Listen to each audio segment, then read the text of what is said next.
Good afternoon, everybody. It's been a little bit. I've been a little busy with what you see here in the background. This is my Cushman Hawk, maybe 80s vintage, that I am repowering with a 1987 or 88 Suzuki LT 300 four-wheeler engine. I've been working at a pretty good pace on this thing, trying to get it back together. I put the dashboard back in, the steering column, the brake, master cylinder, the brake pedal, the throttle cable.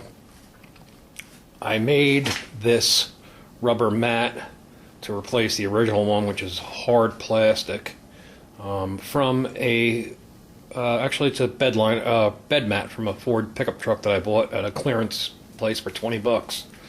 So you can't beat that with a stick. I have also made a shifter for the transmission. As you can see, 1/2-inch rod. I made a pivot on there with bronze bushings in there. As far as the linkage goes, it comes over using go-kart tie rod ends. I made this crossover rod at a 1/2-inch black pipe with, again, bronze bushings. There is also a grease fitting in there. And going back to the transmission, it is go-kart ends, and what I've done is I cut these threaded parts back to about here, and I plug weld them and then weld them on the ends in this tube that I got, which is almost a direct fit. So it should be plenty strong. I have the battery box here. Originally the battery was exposed, but I'm going to put it in the box just to protect it. And we go back here. I made this exhaust. It's the original head pipe with the original muffler, which was destroyed, cut off, and then I had this muffler. I guess it's from a Chinese quad or something. I don't know what it is, but it was on a quad that I picked up, and I decided to repurpose it, and I welded it all together. Now I had to make this bracket here off of the engine. These braces here go down to the original subframe. This one will be drilled and bolted here. It's bolted here, so I can take this out so that the engine will be able to be removed, because eventually it's going to come back out of here, so I can clean everything up and paint it. I did get a chain on here.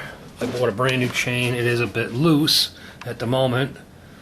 I ordered a front sprocket that's 3 teeth over the original size, so I'm going from an 11 to a 14. So I don't know how much that's going to take up, but hopefully that'll take up some of it. And I'm going with that because I'm not really worried about top speed. I'm more concerned about low end here. The rear, this is the original Suzuki four-wheeler sprocket, and what I did was I used a brake rotor from a tractor that I had, and I machined it, and I mounted the original sprocket to that. I don't know how you're going to see this, but the brake, that is a 400 EX Honda caliper and a rotor from the same vehicle, from a Honda. And I had these go-kart hubs that I had bought, and I had to actually turn it down, the diameter down on the lathe to get it to fit inside the original Honda rotor, and then I just drilled corresponding holes and bolted it up. I will be making a bracket to hold that caliper, and what I'm going to do is, since this already has hydraulic brakes, and this is a hydraulic caliper with a manual parking brake, that's why I went with this. So my hose will be coming from here over to here. I'll make a brace, and then I'll run it up to the original hose right up there. I did mount a vacuum fuel pump, Briggs & Stratton type, on here. I have the original gas tank in this thing, which I believe is 5 gallons. I started mounting some of the wiring and what have you. I'm going through it. I'm going to try to use as much of the original harness as possible. Now, this originally was where the parking brake was, but I can't utilize that anymore. The original shifter was here, which was forward and reverse. And rather than try to make something up with that hole and design it to come over here to the reverse lever and cable, what I'm going to do is use the original reverse lever and cable. I made a bracket, mounted it to the body, and I'm going to make another lever from here, which will be my forward and reverse right here. And what that'll do is come out down here and over attached to this, because I need a pivot, otherwise the cable will just flex around. So that's the next step. Here's the gas tank.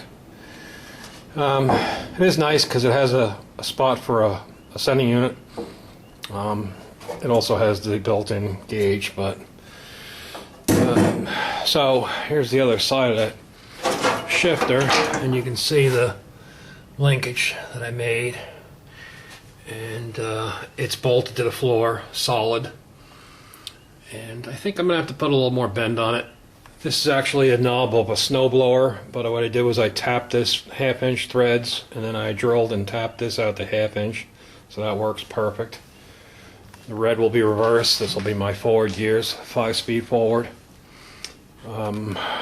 This has a little package tray of sorts that I put back in it under the, well, you'll never see this, but what I did was, this is the Rust-Oleum bed liner that you buy in a quart can, and what I did was I put, I think, 3 or 4 coats of it on there, so that'll keep that from getting crappy and what have you. And these are the seats that I'm going to be using.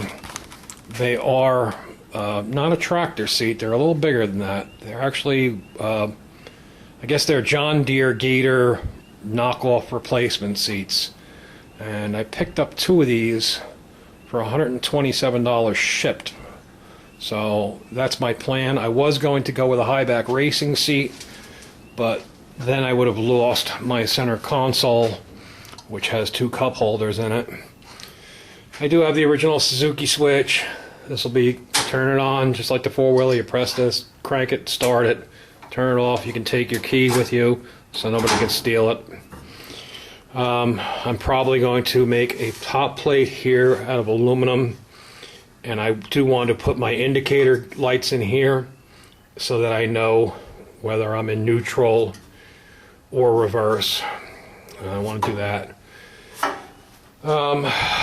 So I just have to make a front support here, tied it down into the frame up front here to support that better. You can probably see a little better maybe of that Z-bar, or what do you want to call it, crossover bar. But that's bolted on as well, that can be removed.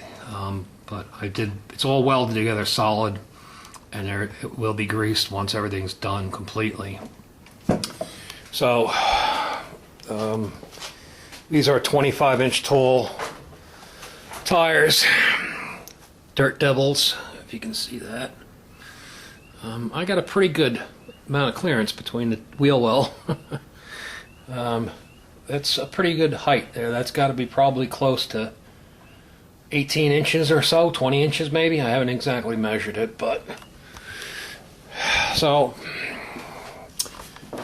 it's coming along, and we're trying to. I just got a bug up my butt and decided, while the weather was so crappy and cold, to just start putting this together. I got tired over tripping over parts and everything.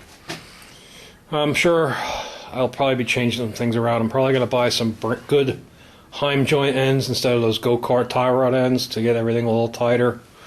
But just to put it together, mock it up, make sure my ideas work. That'll do. There's the master cylinder under there. For right now, I'm just going to have the rear brake. I'll have to decide further on, after I get the front on and Later on down the road, I'll worry about whether I'm going to hook up the drum brakes in the front or not. But for right now, it's just going to be freewheeling. And hanging up on the wall there is the front, I don't know what to call it. It's not really a skid plate, but that's the front plate that holds a couple of off-road lights. Never had anything in it when I got it, but until I get everything situated, I'm going to just leave that alone until after the fact. I want to see what kind of size lights I can put in there, get some LEDs and make some tabs, and I want to beef it up. I also have a winch to put on here. I also have a hitch that I want to put on the back because this had a hitch originally. That way I can move stuff around with it. And going over to tractor land here. That's my old Case 220. That was a $100 deal. And it does have the rear hydraulics, which is for a rototiller or I don't know, whatever else you want to run off of it. But that's the reason I bought it right there, was that. And my roto hoe chipper, that'll be coming in handy sooner or later once winter gets over with. My little Huffy Ranchero, originally a 4 horsepower tractor. It's more of a project toy now. I'm probably gonna put I might put a Predator in there and torque converter, and I have some bigger tires. I got plans for it, but right now it's just sitting here right now. I haven't, really decided 100% what I'm doing. It's just another toy, another project that'll get done one of these days. And then we go into the snowblower land. This is my track drive Craftsman snowblower that I built to keep for myself.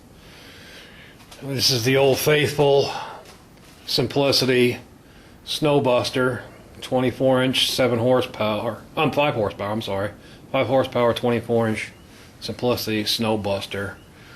I'm guessing probably from the 70s. I did upgrade it and put a later model engine on it with electric start and electronic ignition, so I don't have to be messing around with points and pulling and hope the damn thing starts. I have a couple more snowblowers over there, my Arians that I'm selling, and I have another Craftsman that was given to me that's kind of beat to hell, but I also have this little single stage MTD that I need to get going on. This is something that I picked up last week, and you don't really see this stuff that often, but it is an SK Socket Ratchet Set, and I don't really recollect seeing silver SK boxes. When I was a kid, everything I had gotten was green, so it did come just the way you see it. It has a 3/8 ratchet. It has a 3-inch 3/8 extension, a 6-inch 3/8 extension, a 3/8 swivel, which some of the stuff looked like it was never even used. Here's a 1/4-inch swivel, a 3/8 to 1/4-inch adapter, the old 5/16 spark plug socket, because that's all there was, a nut driver, 1/4-inch, and then we have sockets. These are 1/4-inch on this side, and this starts off at 3/16 and it goes up to 1/2 inch. On the 3/8 side, it's 3/8 up to 3/4, I believe. Yes. So I saw this and I asked the guy, what do you want for it? And he said $10. I had bought some other stuff from him, so maybe that's why he gave me it for $10, but for $10, it was coming home with me. Whether I use it or sell it or whatever, I don't know, but I thought it was pretty cool because I hadn't seen a silver SK box. I haven't really done any research, but I know it's kind of old, so I like old. I like cheap, just like me, old and cheap. So, and then up, I got my Wheel Horse 312/8 up on the rack here. I broke it down. The front tire is going to be replaced. I got to glass bead the wheels. And I got to go through this thing. I got to put a drive belt on. I got to finish it up and put it back together. I actually probably am going to sell this year. I have a snow plow for it, and it has a I believe it's a 48-inch rear discharge deck, which is really cool because you can get up close to things and everything comes out the back. And if you put a sweeper behind it on the hitch, you can just pick up all your crap as you go. So then we have this engine is a 19, I believe it's a 70, I believe, I don't know if you can read that or not, maybe 72 8 horsepower Briggs. It does run. It has a brand new coil on it, which you can see somebody never bothered to trim it down and put it the right way. But anyhow, I bought that with an old snowblower, and I decided that the snowblower needed entirely too much work, and I only had $25 into the snowblower, so I pulled the engine off and I'll put it aside. Gas tank is really clean inside, which is great because a lot of these older Briggs use the same metal tank. I have a bunch of them in stock anyhow, but... And then this project here, which needs to be finished once we get some warmer weather so I can paint, is my... it was a Simplicity 7117. The 17 Kohler that was in it was junk. Burned oil like crazy, just wore out, tired. So I also had my 716, which I was mainly using around here. I have a little bucket, the 4-foot bucket that goes on the front of it. It has the rear hitch on it. I was using that here. For the last 3 years, I used it to move dirt and plow snow and you name it, so it doesn't owe me anything. But the engine finally got too tired, and I just decided that rather than monkey with that, I had this sitting here in inventory. I picked up this 18 horsepower Briggs opposed on a wheel horse tractor that a tree had fallen on, and it was pretty trashed. But I bought it on eBay for $25, and the engine runs like a top. I rebuilt the carburetor, and it runs like a top. So I decided I'm going to put this together, and what I've done is I'm combining my 716 and my 7116, and I'm going to finish. I've taken it apart, a glass bead, a lot of these parts. I decided to paint it that grabber green. It's kind of like a Dutz Alice green a bit, and maybe I'll put stickers on it, maybe I won't. I just decided that, you know what, I'll do something different for a change, because I already have a lot of orange tractors, so I figured this would be cool. And I put these AG tires and wheels on it, and actually these AG tires and wheels were on the Cushman when I bought it, so that's kind of cool. And I guess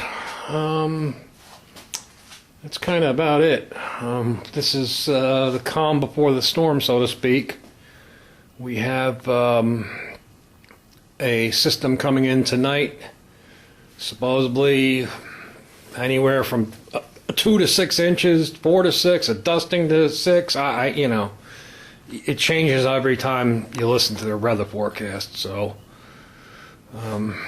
this is also another neat piece. I've showed this a couple times before. It's an old 50s Fishman tire machine, and I use it quite a bit. It's nice because it goes from 12-inch wheels to 17-inch wheels, and I bought it because of doing the 12-inch wheels for doing the tractors. It's only good on steel wheels. It's an old machine from the 50s. There wasn't aluminum wheels technology back then, so it takes a little bit of getting used to, but it is pretty cool. It is an electric over air unit. The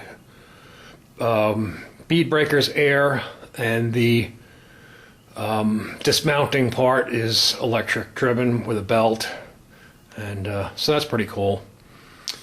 So yeah, it's I don't know if you can see, but this is the calm before the storm right now. And then I do believe that coming up on Tuesday now, they're talking about our biggest snowfall event of the year. So who knows? Winter ain't over until it's over. A lot of people have been getting fooled into thinking that winter is gone because we've had some warm weather. I mean, I think yesterday was close to 60. It's in the 50s right now, but it's very windy. So I figured I'll get some of this stuff out of the way and show everybody what I'm doing, and I'm still alive and kicking, and that's my snap-on welder that I've been using. I just got a new tank of gas yesterday, so I can continue working on this, gluing things together, so to speak. So it should be a neat project. I do have a hood for it. It's up in the upstairs of the garage here. I do have the nose cone that goes on there. That's fiberglass, so that goes on there as well. And the back is I guess it's a 4-foot dump box, manual dump box. So it's kind of it'll be a utility vehicle. I do have a 54-inch snowplow that I'm toying with, maybe. I don't know. I'm thinking if I had enough weight in the ass with the bed on it, and it's a live axle, that it may be enough. We'll see. Once that's later on down the road. But the other thing I wanted to mention is that some people don't do it, and it may be overkill, but what I'm planning on doing is putting another bearing somewhere here in the center. I mean, I'm going to make a bracket. It has to be from underneath, obviously. But I do want to support this thing, I think, as much as I possibly can, just in case. I mean, some people say you can bend these axles easy, da-da-da-da. I don't know. Whether it's worth all the trouble, I'm not sure. But I do have the bearing, and I do have a welder, so. And the other thing that's kind of nice is the way this subframe is made. There's this tube right here, and I can probably devise some kind of a chain tensioner once I get the front sprocket on and to see. But I have to be careful with this. Right here it's close. So whether it comes up from the top or I make something that pushes down on it, I'm not sure yet. I've been looking around, and there is stuff made that I can buy if I wanted to, but I'd rather just make something myself, and I know it's going to be good and strong. So sorry about that. So yeah, I already checked. Fuel pump does work. It does suck up gas. There is some gas in the filter. My goal is to probably test fire this again just to see how that exhaust sounds once I get some of this wiring together enough to see how it goes, and we'll take it from there. But it's getting there. It's getting there. I think it'll be a neat thing to have, and it's pretty tough looking. I'm not sure about the roof. It's kind of tall. I would like to be able to take it in the woods. And that's going to kind of limit me to where I can go, I think. But we'll see. Because if I take the roof off of it, then I would have to build some kind of roll bar or roll cage. And I'm not sure if I really want to do that. So we'll see. I keep looking around for other ideas and on other people's builds just to see what they've done and if I like it and how it looks. And, you know, it's all open to interpretation. So the bottom line is, if you like it, enjoy it, build it the way you want it, and just have fun with your life. So until the next time, I want to thank everybody for watching and commenting, and keep posted, because there will be some future updates. There might even be something on the snow. Hopefully I can get my four-wheeler out this time and play around in the snow a little bit. So hope everybody's having a good time, good day today, and stay healthy and everything else. So take care, everybody. Bye-bye.